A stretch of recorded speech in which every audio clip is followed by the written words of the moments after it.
am Redeemer and Master Ministries. I am Redeemer and Master Ministries.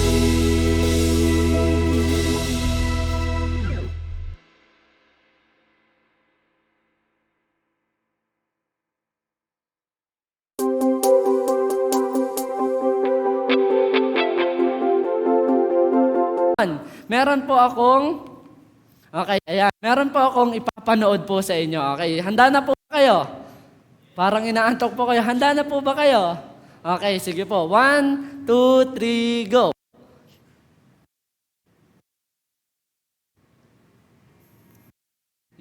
In giving every part of my heart to Him, in all that I do, every word that I say, I've been giving my all just for Him. Oy, naputol na. Okay, so ngayon po mga kapatid, gusto ko pong sabihin sa inyo, nung ginawa po natin ito nung December, di ba po, nagpahayag po tayo. Ako po personally, inilathala ko po sa inyo yung akin pong talento. Ang tanong ko po, kung kayo po yung mga judge dun sa Pilipinas Got Talent, papayag po ba kayo na i-golden buzzer nyo yung talent ko? Ba't po kayo tumatawa? Ayaw nyo po ba? Ayaw niyo po ba nun? Di ba po, ibinigay ko naman lahat. May paganon-ganon pa nga yung kamay ko, di ba? Inilathala ko yung talento na meron ako, pero ang tanong, di ba nasa judge pa rin naman? Ang judge pa rin ang final say po ay pasado. Ngayon, pasado po kaya sa inyo? Hindi po ata.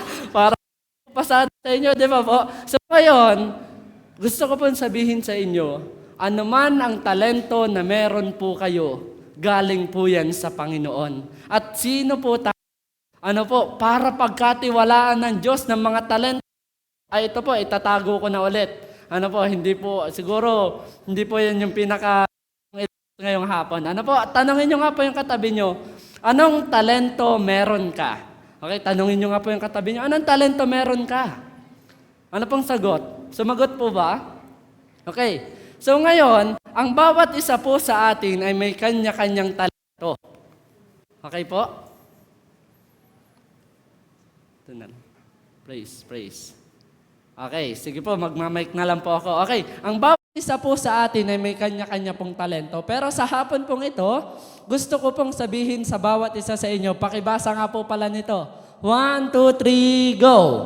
Your talent is a gift meant for you to unwrap and use. Sa Tagalog po, yung talento mo ay regalong dapat buksan at gamitin. Okay, ang bawat isa po sa atin na anak po ng Panginoon, tayo po ay pinagkalooban ng Diyos ng talento. At ito po ay regalo po sa atin. So ngayon, nung nakaraang week po, ay ito po yung isinarmon po sa atin ni Pastor Bry, di ba po? Isinar po niya sa atin na ang talento ay ito po ay kakatumbas ng ng pera na maaring ito po yung sahod.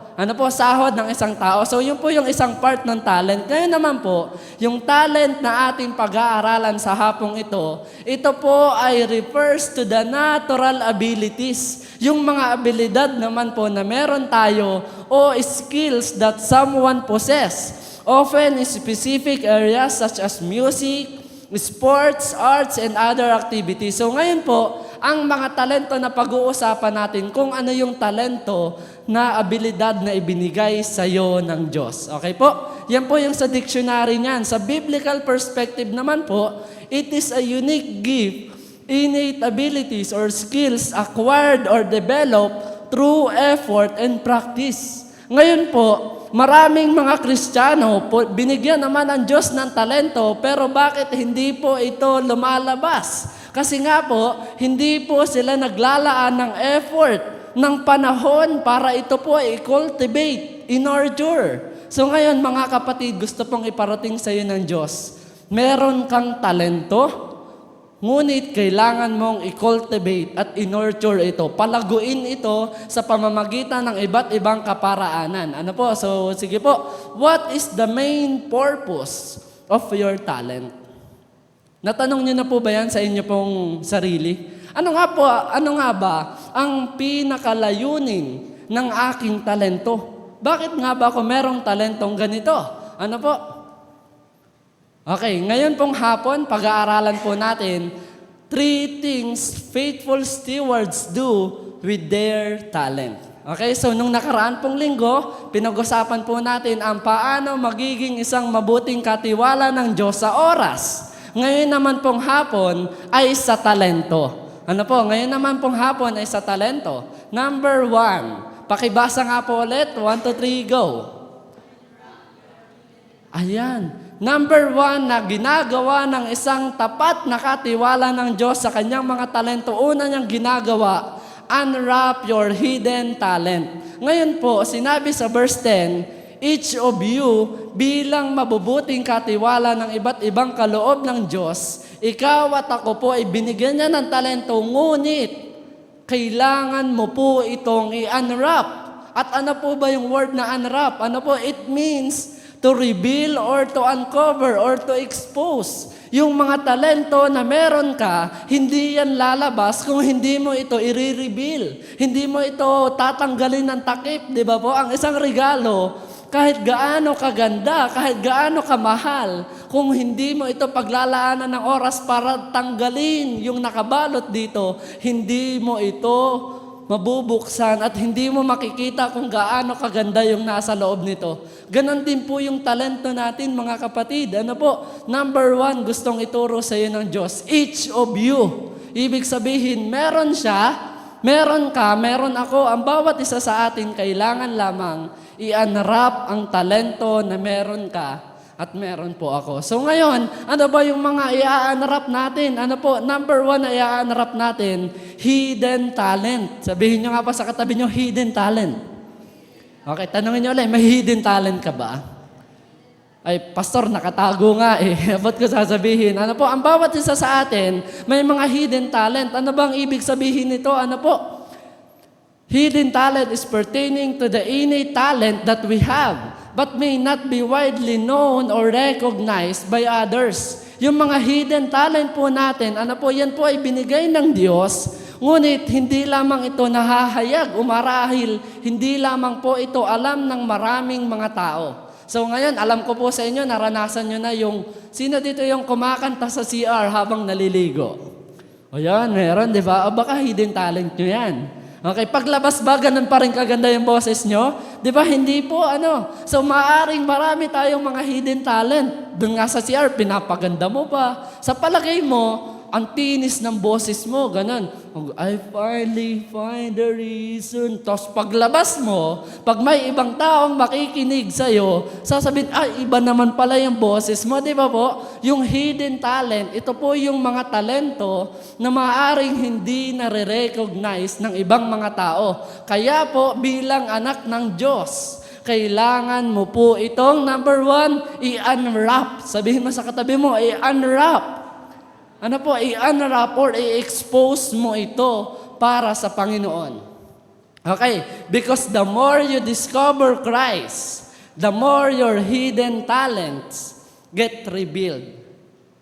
Sa Tagalog po nito, mga kapatid, kung gaano mo patuloy na nakikilala ang Diyos, ano po, the more na yung mga hidden talent mo, ito po ay lalabas sa'yo. Bakit po? Kasi ibinigay yan sa iyo ng Diyos para gamitin mo. Kaya po, kapag mas nakikilala mo ang Panginoon, doon mo mauunawaan na, Lord, oo nga po pala. Meron ka nga po palang talentong ibinigay sa akin na ganito. Hindi ko lamang ginagamit. Mga kapatid, sa hapon pong ito nais iparating ng Diyos. Kung patuloy na nakikilala mo siya at naghahari siya sa buhay mo, sigurado po ako, yung mga talentong ibinigay niya sa iyo, lalabas at lalabas po yan. Tama po ba? Lalabas at lalabas po yan. Hindi po yan mananatili lamang sa loob mo. So ngayon po, meron po akong isang illustration dito. Kilala niyo po siya? Okay, syempre may pangalan. Okay, ngayon, challenge ko po kayo kung may talento kayong magbasa. Kung talento niya magbasa, basahin niyo nga yung pangalan niya. 1, 2, 3, go. Oh. Nick Bujikik daw yung sabi. Okay, hindi ko po ma-pronounce yung apelyido, pero pinag-aralan ko po sa Google, talagang mahirap eh. Nick na lang po itatawag natin. Okay, si Nick, isa po siyang Australian-American evangelist. Alam niyo po ba, si Nick ay isang tao na walang kapag-asa ang buhay. Sinasabi niya na gusto niya na magpakamatay. Gusto niya na mag-suicide. Bakit? Kasi meron siya mga kapatid, pero siya lamang yung ganun. Ano po, so wala na siyang kapag-apag-asa sa buhay. Pero alam nyo ba, meron palang ikinarga sa kanya ang Diyos na wala ang ibang tao. Okay, di ba? Wala siyang kamay, wala siyang paa. Pero ito, yung mga talento na meron po si Nick. Okay, number 1, siya ay golfer. Pastor, nagluloko po ata kayo. Paano makakapag-golf? Wala pong kamay. Alam nyo ba ang ginagawa niya? Yung pang-golf, nilalagay niya ng tape dito sa parting to para pag ginalaw niya, ma-shoot niya yung ball doon sa golf. Ano po? So, ganun yung isang talento niya. Next, football. Pastor, paano makakapag-football? Wala nga paa. Meron namang dito, hita, di ba? So, ginagamit niya kung ano yung mga bagay na meron siya. Bakit? Kasi alam niya na yun ay mapaparangalan ng Diyos. Ano pa? Marunong siya maglangoy. Sino pa marunong maglangoy dito? Isa lang ata yung iba. Yung mga taga-probinsya po kasi talaga, mahuhusay po yan maglangoy. Hindi ko po alam po sa inyo. Pero alam niyo po ba, si Nick, marunong siya maglangoy. Pakitaas nga po ng kamay niyo. Pakitaas po ng kamay niyo. Ayan, may mga kamay naman, pero hindi po tayo marunong maglangoy, yung iba sa atin. Pero si Nick, wala siyang kamay, marunong siya maglangoy. Pastor, paano yun? Nagyayabang ka ata eh. Napanood ko po siya. Nagfo-floating naman, nakabaliktad, nakaganon. Di ba? Hindi gumagamit ng kamay. So si Nick din, marunong siya mag-play ng drums. Paano? Tinitape din niya dito yung mga stick. Tapos ginaganon-ganon niya para mapatugtog niya yung drums. Di ba po? Isa po ito sa katibayan na ang isang tao pinagkalooban ng Diyos ng iba't ibang talento. At nasa sa atin lamang po ito kung paano ito lalabas, kung paano natin ito i-expose para magamit sa Panginoon. Marunong din siya mag-arts. Pastor, walang kamay. Niloloko mo kami. Dito sa bibig, nilalagay niya yung pansulat, tapos ginaganon niya. Di ba? Grabe. Grabe, ito po ay isang living testimony na kahit ang sino kahit sa palagay mo, wala kang abilidad. Pero kapag ang Diyos ang nagkarga sa iyo, kaya kanyang gamitin sa iba't ibang kaparaanan. Amen po. Amen. So, inunwrap ni Nick ang lahat ng mga talento na meron siya at ngayon, nagagamit siya ng Diyos para maparangalan siya. Amen po. So, ngayon, may kamay po ba kayo? May paa po ba tayo? Ba't hindi natin magamit sa Diyos? Kapatid, this is the time. Sabi mga pa sa katabi mo, this is the time. I-unwrap mo na. Buksan mo na. Bakit? Kasi kapag hindi mo binuksan yan, hindi mo magagamit yan. Okay po? Sige po. So sinabi ni Nick, when we walk in faith and go by faith, we put a go in front of disabled and it spell God is able. Di ba po? Disable siya. Disable siya. Wala siyang kamay, wala siyang paa. Ako po, disabled din pala. Gusto ko sabihin. Kanina po. Okay, tanggalin ko muna to. Doon po sa first service kaninang umaga, nakakote po ako nun. Pero ngayon, mas salata nyo yan. Ayan. Disabled din po ako. Pero alam nyo po ba, ang kaibahan sa mga taong may disabled na tao, pero may Diyos, nauunawaan nilang God is able. Ako rin po nauunawaan ko eh. Able ang Diyos sa akin kahit disable yung kamay ko. Dati po, gusto ko magsundalo, bawal lang daw sa sundalo ang hindi physically fit, kaya binitawan ko na. Ano po? Pero gusto ko pong sabihin sa inyo, meron palang ibang talentong ibinigay sa akin ng Diyos. Kailangan ko lang po itong gamitin para sa Kanya. Okay? God is able in your life. Kung sa palagay mo, disable ka, kompleto nga ang kamay mo, kompleto nga ang paa mo, pero alam nyo ba, disabled din ang isang tao kahit pa meron siya ng lahat ng bagay kung hindi niya to ginagamit sa tama. Okay po? So, yun po yung number 1. Ano po? Okay, sinabi rin sa 2 Corinthians chapter 13, verse 5. Okay, so sa pinaka-context po nito ay Iba po yung konteksto nito, pero maaari natin kunin yung principle. Ano po? Sinabi doon, subukin ninyo ang inyong mga sarili kung kayo'y namumuhay ayon sa pananampalataya. Suriin ninyo ang inyong sarili, hindi ba ninyo nalalamang nasa inyo si Hesu Kristo? Kung totoo na naghahari po sa atin si Jesus, ano po, mga kapatid, nananampalataya din naman tayo sa Diyos. Ano po, may mga pagkakataon na pwede nating subukin ang ating sarili sa biyaya ng Diyos para lumabas yung mga talento natin na nakatago para maparangalan siya. Kailan nyo huling sinubukan sarili nyo na takot ka? May talento ka nga, pero hindi ka nag-i-step up. Kailan ka? Kailan po yun nangyari? Mga kapatid, gusto lang ng Diyos humakbang ka. Kasi kapag humakbang ka, sigurado po ako, sasamahan ka ng Diyos. Okay po? So ngayon, your talent is a gift meant for you to unwrap and use. Okay po? So number 2 na po tayo. Number 2, pagkatapos mong i-unwrap yung mga hidden talent na meron ka, sinabi po sa verse 10, use whatever gift you have received. Gamitin ninyo sa kapakinabangan. Ano po, pagkatapos nyong malaman yung mga talento na meron po tayo, nabigay ng Diyos, ang sunod na gagawin po natin bilang tapat na katiwala niya, number 2, use your talent. Kasi po, useless ang talento kapag hindi mo po ito ginamit. Example po, sa isang bakery. Ano po, sa isang bakery, kahit gumawa siya ng maraming masasarap na tinapay, kung hindi niya yun i-display, kung hindi niya yun ibibenta, useless din po yun. Ganon din po sa mga talento na meron tayo. Kung anumang talento na meron ka, kung hindi mo ito gagamitin sa tama, alam mo po, maglulumutin yan.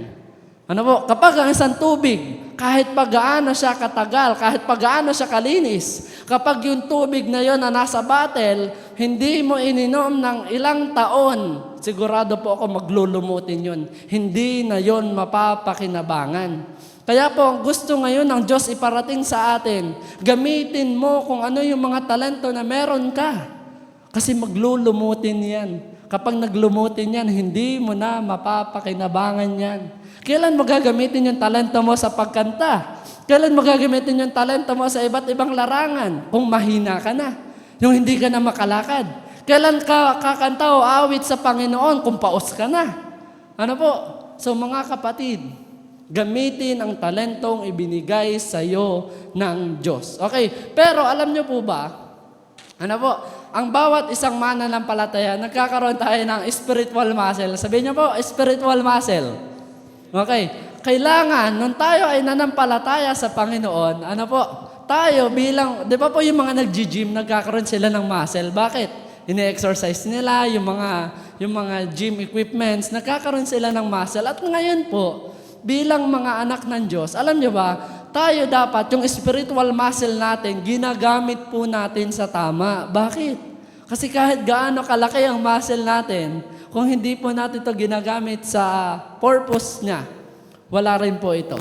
Ano po? So ngayon, bakit? Bakit natin kailangan gamitin? Kasi sinabi sa James 1 verse 17, every good gift and every perfect gift comes from above. Ibig sabihin po, gagamitin natin ang talentong ito dahil ito ay mula sa Diyos. Hindi po yan galing sa kung saan-saan lang. Galing po yan sa Diyos.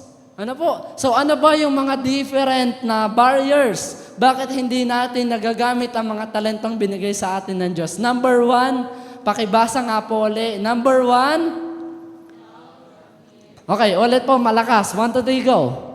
Doubt and fear. Okay, sinabi sa Exodus chapter 4 verse 10.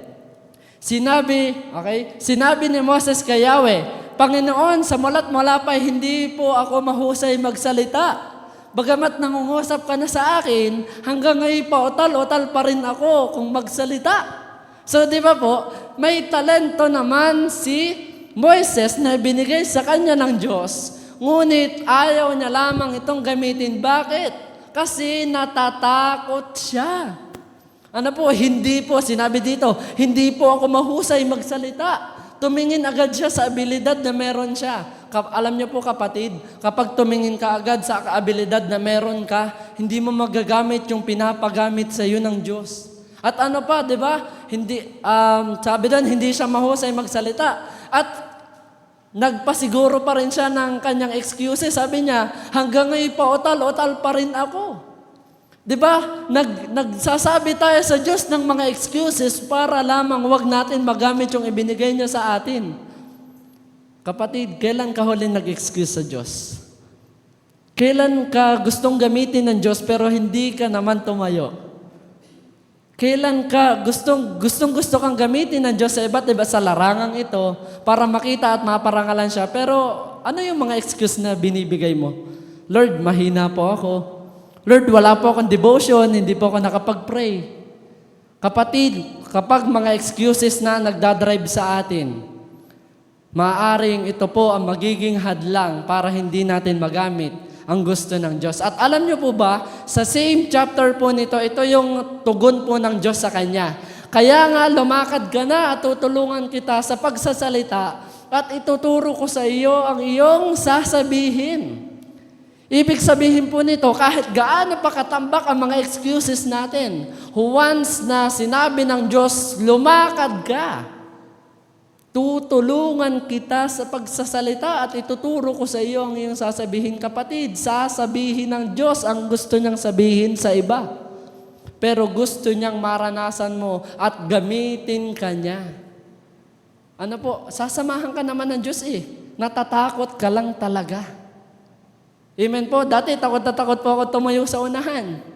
Pero bakit po nakakatayo sa biyaya ng Diyos? Kasi alam ko at nananampalataya akong sasamahan ako ng Diyos. At gusto ko pong sabihin sa inyo hindi lamang po yung pagtayo sa unahan ang dapat mahayag yung mga talento natin. Kahit sa ang larangan, nasa opisina ka, nasa eskwelahan ka, dapat hindi naghahari yung mga takot sa atin. Bakit? Kasi alam mong kasama mo ang Diyos. At ano pa po yung isang pangako ng Diyos? Isaiah 41 verse 10, ako isa sa iyo, huwag kang matakot. Ako ang iyong Diyos, hindi ka dapat mangamba. Palalakasin kita at tutulungan, iingatan at ililigtas. Di ba po, napakaganda ng pangako. At alam nyo ba yung nangako niyan? Diyos ng mga Diyos. Hari ng mga hari. Kailanman hindi nabali ang pangako ng Diyos sa tao. Yan po yung dapat panghawakan natin. Kapag may pangako sa iyo ang Diyos, gagawin at gagawin niya ito sa iyo. Kailangan mo lamang manampalataya. Amen po? So, ang number 1 na barrier para hindi magamit yung mga talento na ibinigay sa iyo ng Diyos, number 1, doubt or fear. Okay, number 2, ito naman po, the word comparison. Ang susunod na hadlang kung bakit hindi mo magamit yung mga talentong binigay sa iyo ng Diyos is the word comparison. Seeing others better than you. Ano po, hindi mo magagamit yung gustong ipagamit sa iyo ng Diyos kasi nakatingin ka agad sa ibang tao. Alam niyo po ba doon sa sinabi ni Moises? Ano po, doon po sa sinabi ni Moises, meron po doon sa mga susunod na verse noon, sinabi noon, nandiyan naman po si Aaron. Mahusay po siya magsalita. Diba? So kapag ikaw may nakikitang ibang tao na maaring makagawa ng pinapagawa sa iyo ng Diyos, kinukumpara mo na yung sarili mo sa iba. Kapatid, wag kang magpapakulong sa pagkukumpara sa iba. Bakit? In 1 Corinthians chapter 12, verse 16 to 17, ito po ang sinasabi. Kung sasabihin ng tainga, hindi ako mata, kaya't hindi ako bahagi ng katawan, hindi na nga ba ito bahagi ng katawan? Kung puro mata lamang ang buong katawan, paano ito makakarinig? Kung puro tainga lamang ang buong katawan, paano ito makaaamoy? So, inyo pong titingnan. Ano po? Tingnan nyo po. Tingnan nyo kayang katabi nyo. Sa palagay nyo, napakaganda kaya kapag ang lahat ng tao nilikha ng Diyos na puro mata lang at paa. Tingnan nyo nga po.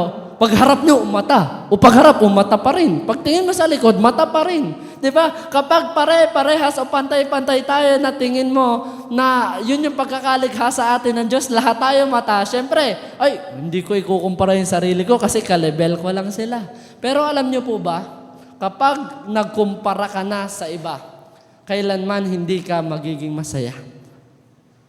Ulitin ko po, kapag kinumpara mo na sarili mo sa iba, hindi ka na magiging masaya. Bakit? Kasi gugustuhin mo yung mga bagay na wala sa'yo, pero hindi mo nakikita yung mga ibinigay sa'yo ng Diyos na wala naman yung ibang tao. Kaya po, ito po yung hadlang, para hindi magamit yung talento na ibinigay sa'yo ng Diyos, you are seeing others better than you. May mga tao po bang mas better pa sa atin? Meron, syempre, may mga mas matatalino, merong mas mahuhusay, merong mas mapuputi, di ba? Merong mas matatangkad, meron at meron. Pero ang gusto pong sabihin sa iyo ng Diyos, para magamit mo yung talentong binigay niya sa iyo, huwag kang magkukumpara.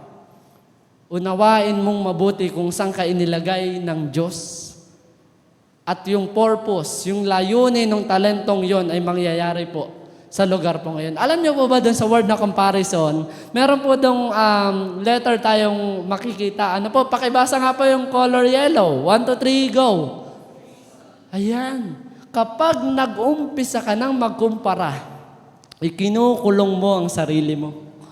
Ulitin ko po. Kapag nag-umpisa kang ikumpara ang sarili mo sa iba, ikinukulong mo mismo ang sarili mo. Ay, mas magaling sila. Ay, mas mahusay sila na lang. At kapag naghari na yun sa atin, hindi na natin magagamit yung mga talentong ibinigay sa atin ng Diyos. Ngayon, gusto niyo po bang makulong sa pagkukumpara? Siyempre, hindi. At yan po yung ayaw ng Diyos sa bawat isa po sa atin. Okay? Ayan, gusto ko pong sabihin sa inyo, dati, mahilig po ako magkumpara. Nung ako po, bagong Kristiyano pa lamang, sabi ko, gusto ko agad matutong, hindi naman po kumanta. Gusto ko agad nun maggitara. Pero malaki yung kamay ko, ang hirap maggitara, ang hirap magganong-ganon, no? Tapos noon sa church, gusto ko rin naman matuto mag-bass. Gusto ko matuto mag-drums kasi nakikita ko ang sasaya nila pag nagpa-practice sa unahan. Pero alam niyo po ba, ng mga panahong yun, inggit na inggit ako sa kanila. Kinukumpara ko yung mga bagay na meron sila kaysa sa akin. At alam niyo po ba, kapag nagkukumpara ka, laging mababa yung sarili mo.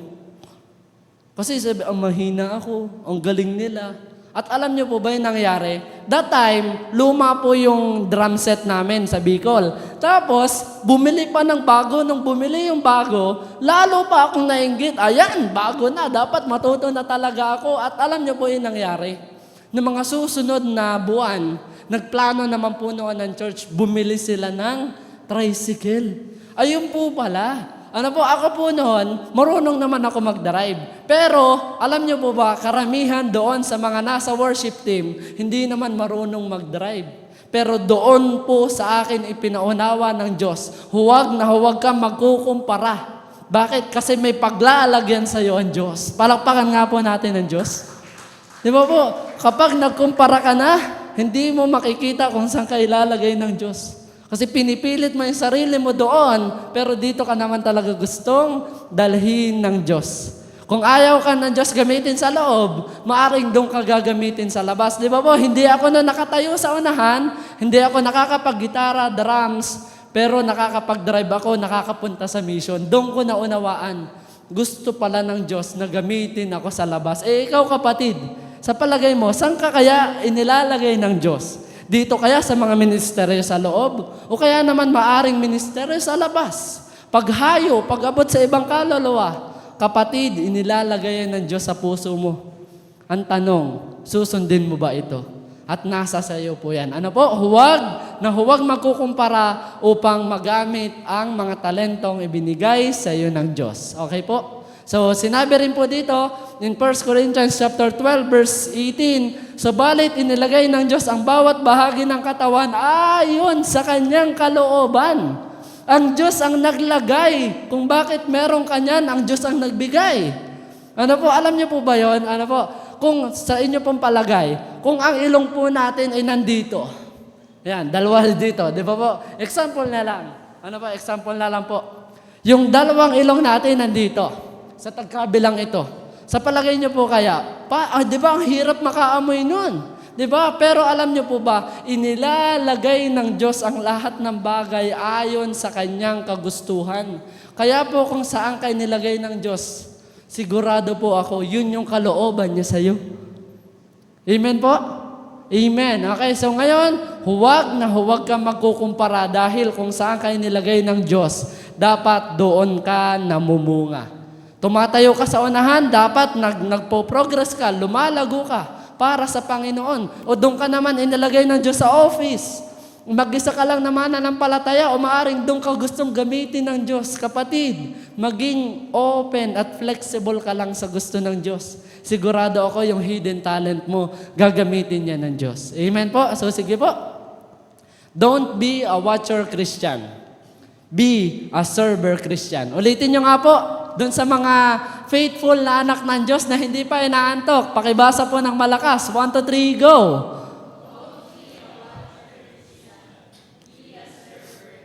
Ayan. Don't be a watcher Christian, be a server Christian. Alam niyo po ba? Ano po? Kristiyano rin naman pala. Kaso, nanonood lang. Alam niyo po ba yung watcher Christian ng katangian niya? Umuupo lang siya. Tapos, pinapanood niya lang yung ibang mga kapatid sa pananampalataya na nahihirapan. Ginagamit yung iba't ibang ministeryo. Yung iba nagmimisyon. Yung iba naman, yung iba naman nagtuturo ng bata. Pero yung watcher Christian, meron siyang abilidad Kaso, mas gusto niya lang manood.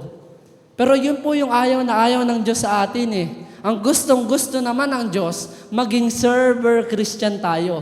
Kapag pinakita sa iyo ng Diyos ang isang bagay na walang gumagawa nito, maaring doon ka tinatawag ng Diyos.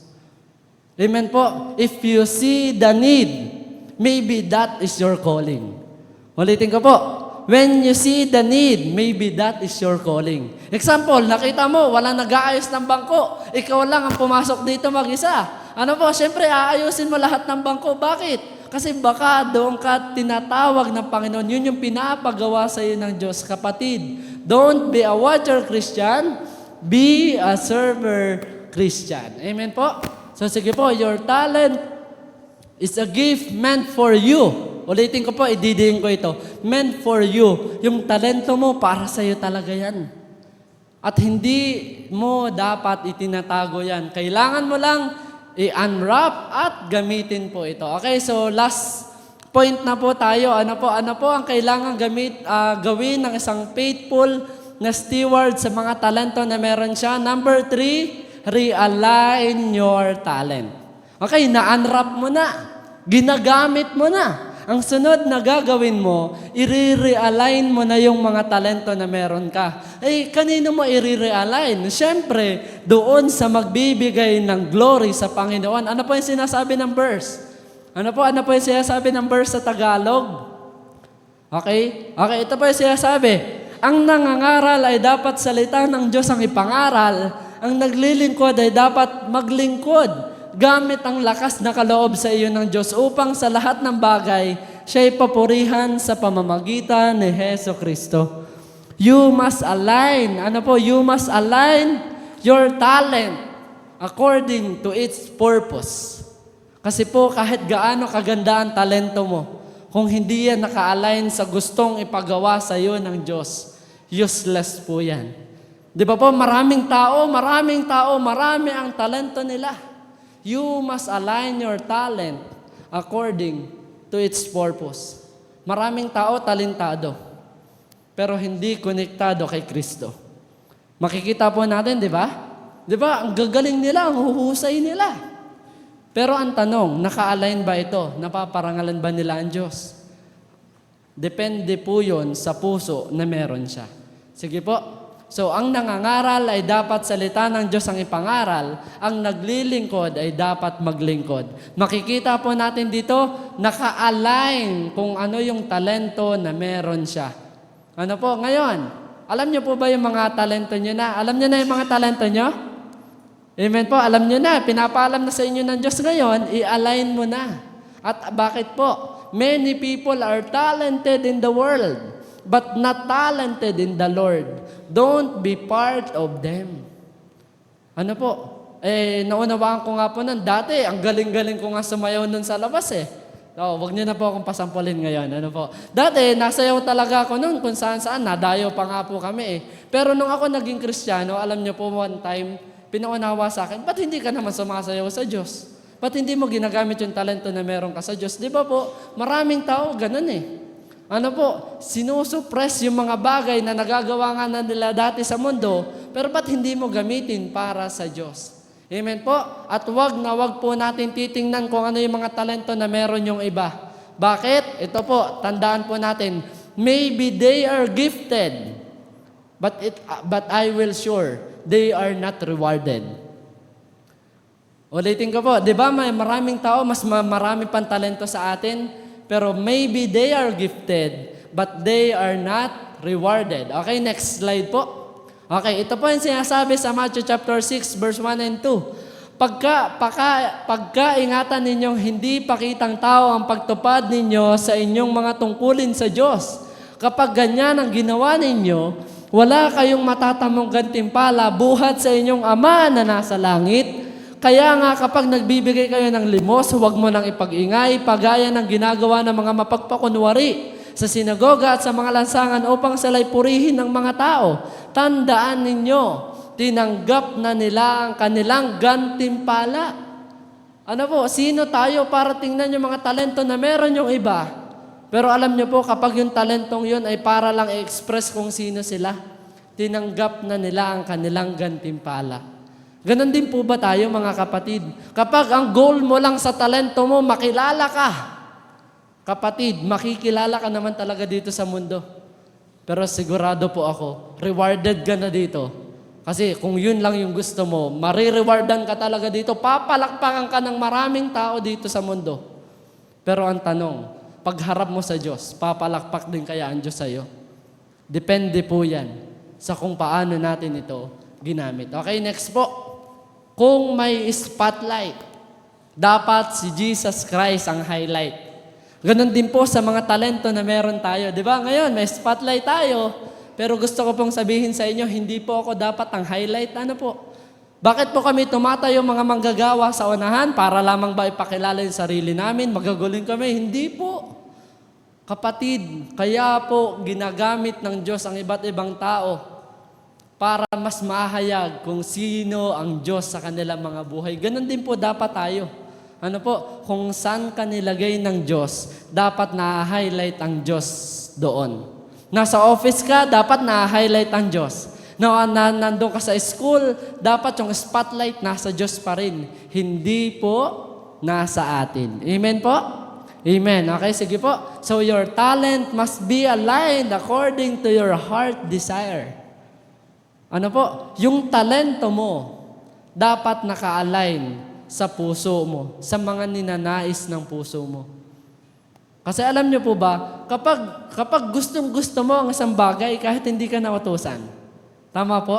Pero alam niyo po ba, kung gustong-gusto mo talaga maglingkod sa Panginoon, kahit hindi ka utusan, kahit wala magpaalala sa'yo, gagawin mo talaga eh. Bakit? Kasi tinatanaw mo at merong malinaw na pagkatawag sa'yo ang Diyos. Kung yung talento mo ay dapat naka-align sa ninanais ng iyong puso. Okay po? So, sinabi kasi sa John 4:34, ano po? Sinabi sa kanila ni Jesus, ang pagkain ko yan tuparin ang kalooban na nagsugo sa akin at tapusin ang pinapagawa niya sa akin. Alam niyo po ba, ito lang yung pinaka-goal ni Jesus. Ano po? Ang goal ni Jesus, ang pagkain ko yan tuparin ang kalooban na nagsugo sa akin. Ano po? Ang pinaka-goal niya sa kung ano yung binigay sa kanya ng Diyos ay ano? Tuparin at tapusin ang ipinapagawa sa kanya ng Diyos. Ngayon po mga kapatid, ano po? Tinutupad mo ba ang pinapagawa sa iyo ng Diyos? Oh yes, Pastor, tinutupad ko na po, ginagawa ko na po. Ang tanong, kaya mo kayang tapusin to? Yun yung gusto ng Diyos. Hindi lang basta tinutupad natin, kundi naroon din yung pagnanais natin na tapusin po yung pinapagawa ng Diyos sa atin gamit ang mga talentong ipinagkaloob po niya sa bawat isa po sa atin. Sige po. So sinabi po kasi doon sa last verse, patapos na po tayo, upang sa lahat ng bagay siya ipapurihan sa pamamagitan ni Heso Kristo. Yun naman po yung pinaka-purpose po nito eh. Ano po? Nung na-unwrap mo na yung mga hidden talent mo, Noong pagkatapos mong ginagamit mo na yung mga talento mo at nai-align mo na yung mga talento mo, alam mo po yung pinaka-end ng verse, upang sa lahat ng bagay, siya'y mapapurihan. Yun lang po yung pinaka-goal natin di ba po? Bakit mo ginagamit yung oras mo? Para sa Diyos. Bakit ka nagtatrabaho? Para sa Diyos. At bakit mo ginagamit ang talento mo? Kasi gusto mo pa rin maparangalan ang Diyos sa mga kaloob na ibinigay niya sa iyo. Okay po? So ngayon po, your talent is a gift meant for you to unwrap and use. Ang talento mo ay regalong dapat buksan at gamitin. Okay po, paki-next po. Ayan. Ito po, tapos na po tayo mga kapatid. Hay, salamat Pastor, natapos din. Gusto ko pong sabihin sa inyo, 3 bagay na ginagawa ng isang mabuting katiwala sa kanyang mga talento. Una, ini-unwrap ito. Inilalabas, isinisik talaga sa Panginoon, Lord, ano ba yung mga talentong meron ako? Pangalawa, ginagamit mo ito. At ang pangatlo, you must realign your talent according to its purpose. Okay po? So mga kapatid, yan po yung gustong iparating sa iyo ng Diyos ngayong hapon. Gamitin mo kung anong ibinigay sa iyo ng Panginoon. Bakit? If God, ulitin ko po, basahin nga po natin ito ng madiin. 1, 2, 3, go. Arms and legs, to be His hand and feet, then He will certainly use any willing heart. Mga kapatid, ang gusto pong iparating sa iyo ng Diyos, ginamit nga ng Diyos yung isang tao na walang kamay at walang paa. Ikaw pa kaya na kompleto? Ikaw pa kaya na masagana ang pagkain? Ikaw pa kaya na ayos ang katayuan sa buhay? Kapatid, mas lalong kayang gamitin ng Diyos ang isang tao na bukas ang kanyang puso na ipagamit ang lahat ng meron po siya. So sa atin pong pagtatapos, mga kapatid, sa hapon pong ito, alam niyo ba yung ginawa ni Jesus? Sapagkat ang anak ng tao ay naparito hindi upang paglingkuran, kundi upang maglingkod at upang mag-alay ng kanyang buhay para sa ikatutubos ng marami. Naparito si Jesus para maglingkod. Ikaw, ako. Anong goal ng buhay natin? Anong goal ng talento natin? Ipaglingkod din po natin ito sa Diyos. Bakit? Kasi nung tinanggap mo si Jesus, dapat gawin mo rin kung ano yung mga ginagawa niya. Amen po?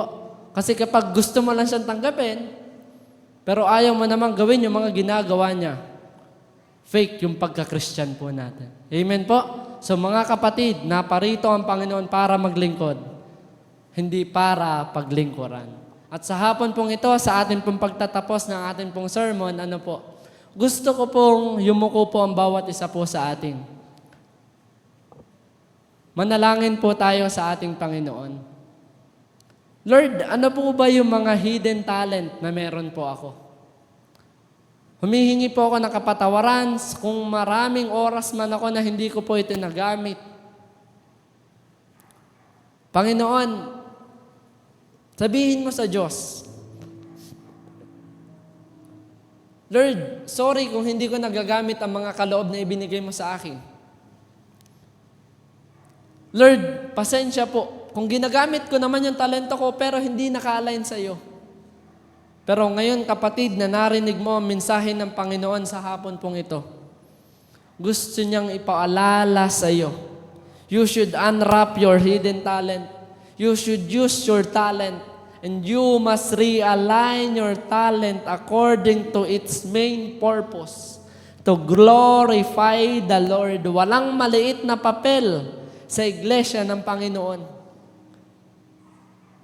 Hindi nakatingin ng Diyos sa mga laki ng ating mga ginagawa. Nakatingin ng Diyos kung gaano katapat tayo ginagawa ang mga bagay na pinapagawa niya sa atin. Kaya po ngayon pong hapon, hayaan niyo po na kayo po ay akin pong ipanalangin at bago ko po kayo ipanalangin, muli pong ipapaalala sa atin ng Diyos Alalahanin mo siya. Alalahanin mo ang iyong manlilikha sa panahon ng iyong kabataan bago dumating ang araw at taon na puno na ng kaguluhan. Panahon na hindi mo na madama ang tamis ng mabuhay.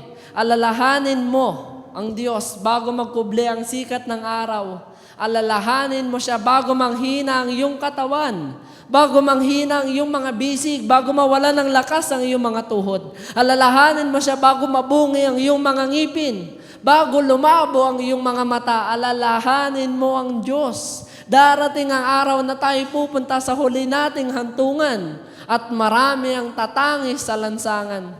Kapatid, sa oras pong ito, alalahanin mo ang Diyos na nagkakaloob ng iba't ibang talento at gamitin mo ito para sa Kanya.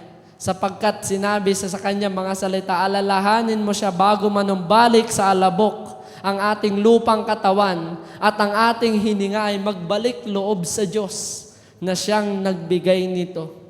Kaya po Panginoon, sa hapon pong ito, ang akin pong dalangin sa tulong at gabay ng Banal na Espiritu, ipaalala mo po at ituro mo po sa aming mga puso ang mga bagay na nais mo pong ipagawa sa amin, Panginoon. Marahil maraming bagay po kaming napakinggan, paalala, pagtuturo, pagtatama ang sinabi mo po sa amin ngayong hapon. Pero ang pinakagusto po namin, Panginoon, Lord, magamit po talaga namin kung ano yung mga bagay na meron po kami at para po sa iyo.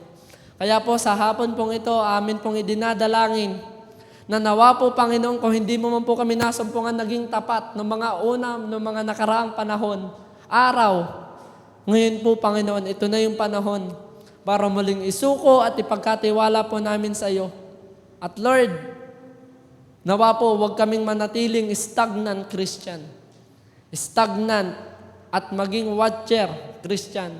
Kundi masumpungan mo po kami na ang puso namin nagdi-desire na maglingkod din po sa iyo gamit ang mga talentong kaloob na ibinigay mo po sa amin. Purihin ka po sa hapong ito. Ito po at sa iyo lamang ang mataas na kapurihan at karangalan. Sa iyo po ang spotlight, Panginoon, sapagkat dapat ikaw lamang ang ma-highlight sa gawain pong ito. Ito po ang aming dalangin sa pangalan po ng Panginoong Jesus. Amen, amen, amen, amen.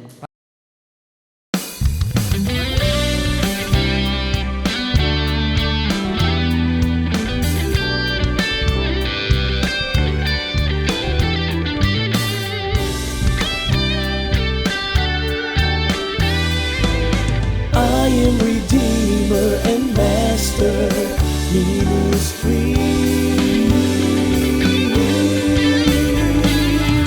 I am Redeemer and Master Ministries.